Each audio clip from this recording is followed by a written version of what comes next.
Hi, hello! First of all, I wanted to give a quick shout out and thank you to all of my friends who've been hyping me up about this booktube channel, and my first video has almost 100 views, so thank you so much. I didn't expect that, and I'm not expecting it to last, but while it does, I'm very thankful and also excited to continue on this trend. So for this video, I thought I would just talk quickly about and briefly talk about the books I recently read, so some of my recent reads. They're not in any chronological order, and I'm not bothering to look up how many stars I gave them. You can find all of that on my Goodreads. I always write reviews for every single book that I read. So these are some of my current reads, some of my recent reads. So some of these I finished, some of these I'm in the middle of, and yeah, we will see how this goes. Also, I hope that the sound is better now. I tested it yesterday and it should work better now. But again, I'm not sure how close the mic has to be. I'm not sure how yeah. We'll find out together, I guess. So the first book I have here is The Hobbit by J.R. Tolkien. So I reread this for the third time for a class I'm taking at university. I really enjoyed my reread. I think I enjoyed it the most. And I think I have to stop because there's sirens going off. Oh, they're driving another direction. So this was my third reread. I think I gave it like 4.5 stars because there are some issues I have with this book, but generally this is just really cozy. And I remember the first time I read it, I had some problems and troubles with the pacing and I thought it was off, but now upon reread I was like, this is great, because it's always like there's like a rhythm to it, and they, like the Hobbit and the dwarves, so Bilbo and all the dwarves, they just go on their adventure, and I mean, yeah, pretty much I think everyone should know kind of where they go, but yeah, there's a lot of woods and like a lot of nice countrysides, but it's also exciting because they have to fight like goblins. Bilbo meets Gollum. There's like the riddles and stuff, so all of that is really good, and I really enjoyed it. But my one thing that I absolutely hate about this book is, where the fuck are the women, John? Where the fuck are the women? I think there was one woman mentioned one time in the beginning, and like one of Bilbo's relatives was mentioned who was a woman, but other than that, there are no female characters in this. So that's definite. And now it's back.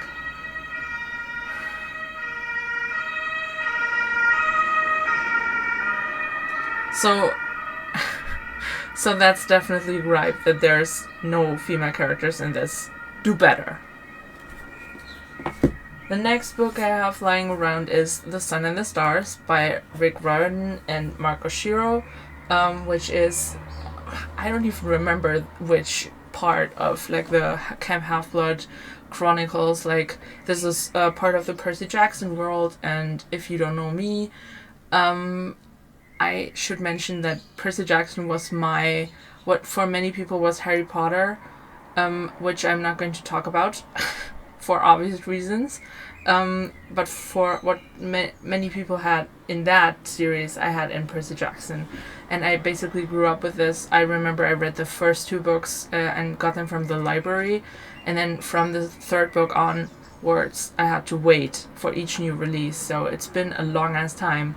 And I love these characters. I love this world. I love Camp Half-Blood and all the camp counselors and Mr. D and Chiron and everyone is just, it's just amazing. So this is about Nico and Will, obviously the best couple in Camp Half-Blood. I'm very sorry to all the Percabeth stans, but this is just the truth. So this is about Nico D'Angelo, our favorite son of Hades.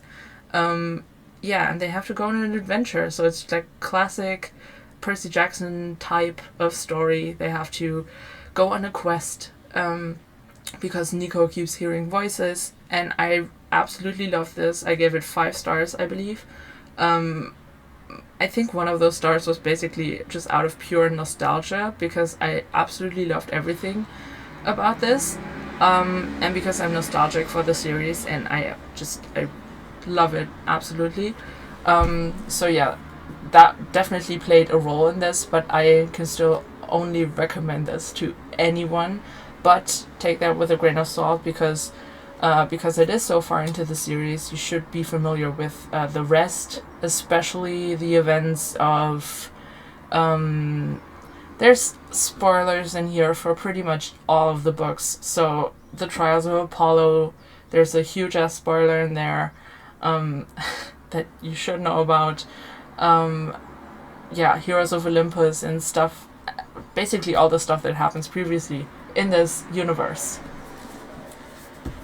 The next book I have, and also one that I'm currently reading, is The Canterbury Tales by Geoffrey Chaucer, which is a 14th century writer who wrote this book of tales, where basically the frame narrative is that a group of pilgrims go on a pilgrimage to Canterbury to see the tomb of, I think, Thomas of Becket. And then they come up with the idea that they should tell each other stories on the way there, and they have this kind of storytelling competition, and then all of them tell their stories, and yeah, so there's a bunch of stories in this. I think there's 19 pilgrims in total. Yeah, and I'm taking a course on this generally, so the course is called Reading Chaucer, and it's it's been a blast, and it's still going on, so I'm having the time of my life. Today, actually, we're talking about The Partner's Tale, which is really interesting.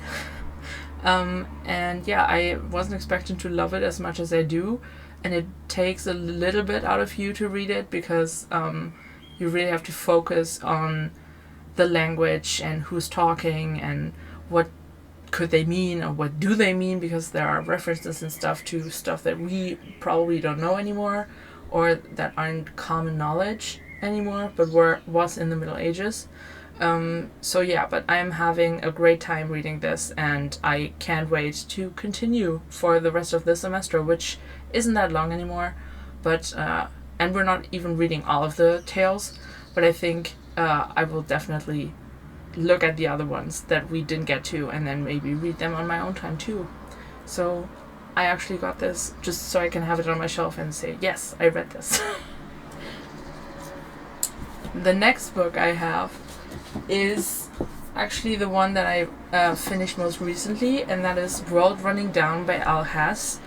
It's about a trans main character who's a salvager in like a dystopian world. It's set outside of Salt Lake City, and there are pirates that are like, or bandits basically, who are robbing people that just pass on the outskirts of town and like in the open, like the waste. Yeah, and then the trans main character who basically gets a quest too of sorts. So he is contacted by someone from the city, and they get an offer to do a job for them and retrieve some merchandise. In return for doing that, they would be able to get a visa for the city and get the hormone therapy and stuff that they and surgeries that they want. I absolutely love this. I give it 4.5 stars. It's great.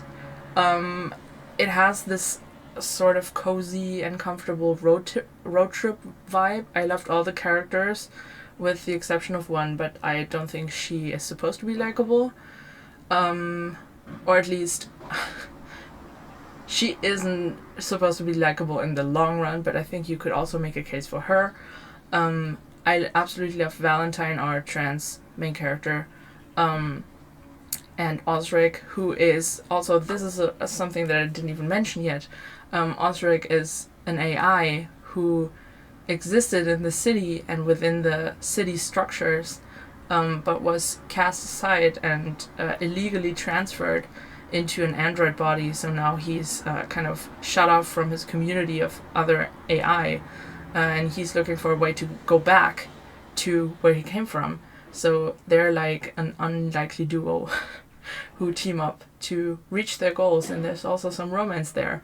And I'm absolutely in love with the story. I think it was amazing. It was a great read for Pride Month. I could identify so much with Valentine, and the struggles that he goes through as a trans person. And Osric was just kind of, it was like a puppy. he was absolutely precious. I really loved the comparisons between him struggling in an android body, and then also Valentine's dysphoria, and then there were like comparisons between like the divide of rich and poor, between the city people and the people who don't live in the city, and also some other fun stuff that I really, really liked. I thought there was just enough world building in here to like get a bigger picture of what happened in this dystopia, and I really, really liked it. So if you're looking for a good read with a trans main character, I think you should definitely give this one a go. I think if you like Becky Chambers, this could also easily fit your tastes. So you should give it a go. And then the last book I'm going to talk to you about today is the book I'm currently reading, which is Ashes of the Sun by Django Wexler. I basically heard before starting this that it is inspired by Star Wars, which, if you know it, it's pretty obvious when you read the book. It's about brother and sister, and the sister gets taken basically by the Republic, I believe it's called. And is trained to be a guard, and then her brother, because of this traumatic experience of losing his sister, becomes a rebel and is basically against the Republic and trying to take it down. So there's like, they find themselves on different sides of this war that's brewing, and kind of coming to a climax. So I'm about halfway, a little over halfway through, and I'm really enjoying it. I'm actually contemplating whether I should get the second book immediately so I can continue, or if I should wait, because the third book is supposed to come out, I think, in November. So yeah, this is what I'm reading currently. It's really good, and it is it's fantasy, but there's definitely some, you could say, sci-fi-esque elements in this, because as I said, it's inspired by Star Wars, and there are some stuff that definitely are reminiscent of the movies and of this franchise. So yeah, that's basically all I'm going to talk to you about today. Thank you so much for Thank you so much for listening. So thank you for watching. Tell me in the comments what books you are reading at the moment and what you are enjoying. Maybe you also have uni reads that you have to get through at the end of the semester, or maybe you just have stuff that you're excited about that maybe has just come out. What are you reading for Pride Month? Are you reading anything? For me, it was basically pretty like spur of the moment, so I haven't planned on reading any specific books for Pride Month, but then I was like, okay, let's try to make this a reading project, a small one for the month, and just read something with LGBTQ plus representation in the books all over June, with the exception of university stuff, because I still have to read The Lord of the Rings, which isn't LGBTQ plus at all. But I have to read it for class, so that's the exception. But yeah, thank you so much for watching, and I will talk to you guys soon. Bye!